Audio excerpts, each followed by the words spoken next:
So for once in Destiny 2, I am not playing on my Sunbreaker. I am addicted to the Sentinel Titan. I normally never liked the Sentinel Titan.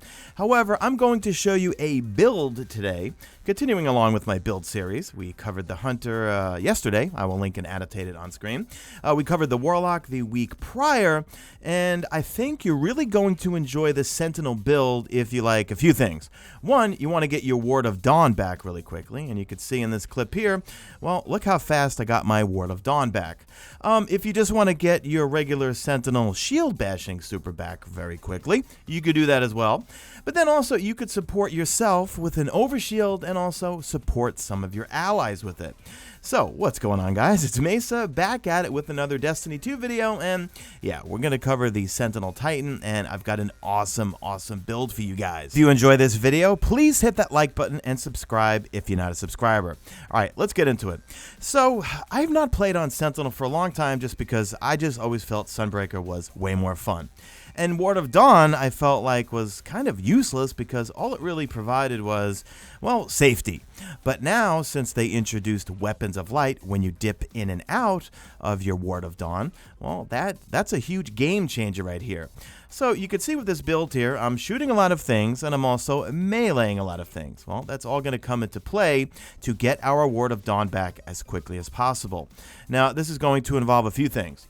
One, it's going to involve a number of just regular mods that you will put on your armor. It's going to involve a certain exotic, which if you're a veteran, you already know what that is. And it's also going to involve some seasonal artifact mods, but then also I guess it's a slight glitch. There's something in the coding where you can actually put on two of the same artifact mods on a chest piece, and I think it was I always get his name wrong. Is it Error or Error? Whatever his name is. I'm going to link him in the description. I think he's part of Clan Redeem, Glad's clan.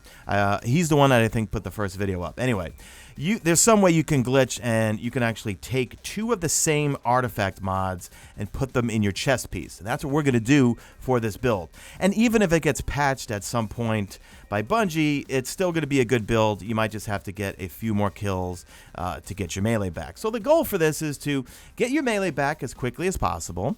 And then once that melee is back, you're going to punch something and make sure you get the melee kill with the actual charged melee. And that's going to give you a tremendous amount of super energy because of a particular exotic. Now, a shout out to my channel members, or a number of my channel members, who I raid with on a weekly basis. And I wish I had known about this prior to us doing our raid runs this week, but I will be testing it out further in the raid this week, but it 100% will work because of the fact that when you see actually what we do here, there's lots of places to get kills and melees, and I want to provide my raid team with as many Ward of Dawns as possible. And that's pretty much for all the different encounters, including the final boss encounter.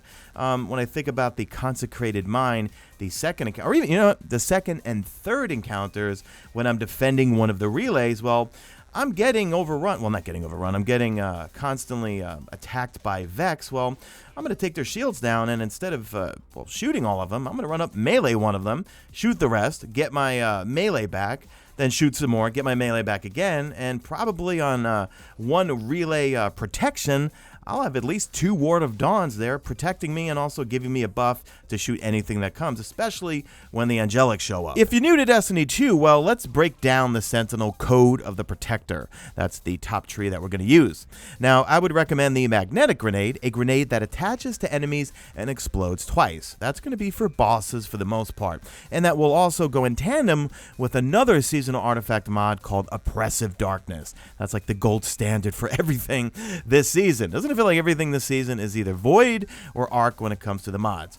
Now, in terms of your barricades, well, you could use whatever you want. Rally Barricade if you want to reload quicker, or if you're in a pickle and you want to put the big one up, well, you could use that too.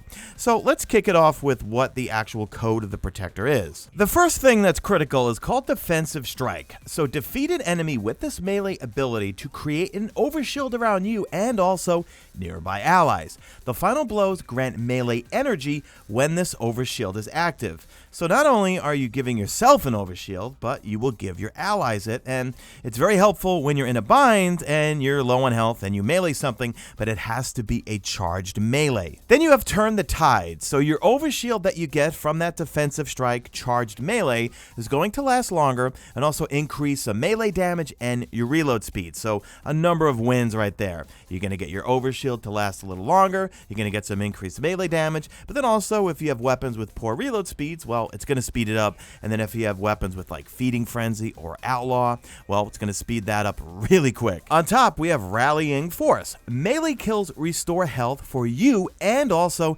nearby allies. Are you getting the gist of this build here? It's all about punching things. Then we have Ward of Dawn. Now, you could choose two things, right? You could pop your super, and you can go all Captain America. You can throw shields, like you saw in that earlier clip, where you throw shields, you do shield bashing, you could clear ads, and so forth. Or you could pop what's called Ward of Dawn, which is your bubble that's going to surround you, and you could dip in and out.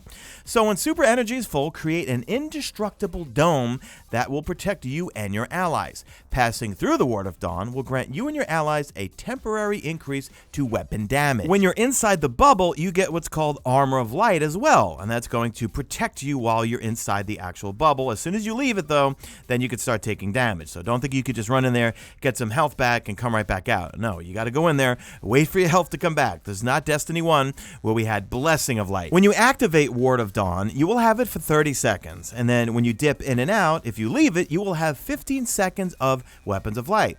So you might want to keep dipping in and out, but right when you know Ward of Dawn is leaving, make sure you dip in so you get that extra 15 seconds of damage. Let's talk about the build now. So for your weapons, you want to throw on anti-barrier rounds. You can see I've got them on my Recluse, I've got them on my auto rifles, there's my beloved Tiger Spite with the Future War Cult shader. I just mention that because everyone tends to ask me that question.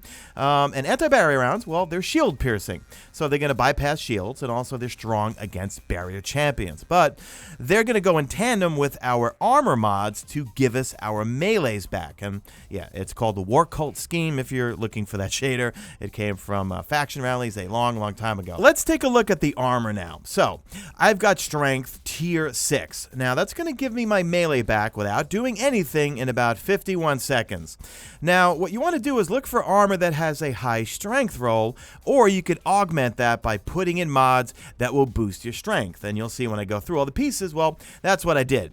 Now, when we go to the class item, you want to throw on Oppressive Darkness. Causing damage with a Void Grenade adds a weaken effect to enemies, and that's why I like the Magnetic Grenade, because you throw it on the boss and it will explode twice. Also, if you have an Arc class item, you might want to throw on this Arc mod called Outreach, where for 2 energy, you could reduce your melee cooldown when you use your class ability. So you simply pop your barricade and it's going to help reduce that melee cooldown. On my boots, I'm running a strength mod, and on my chest piece, here's where the little glitch comes in.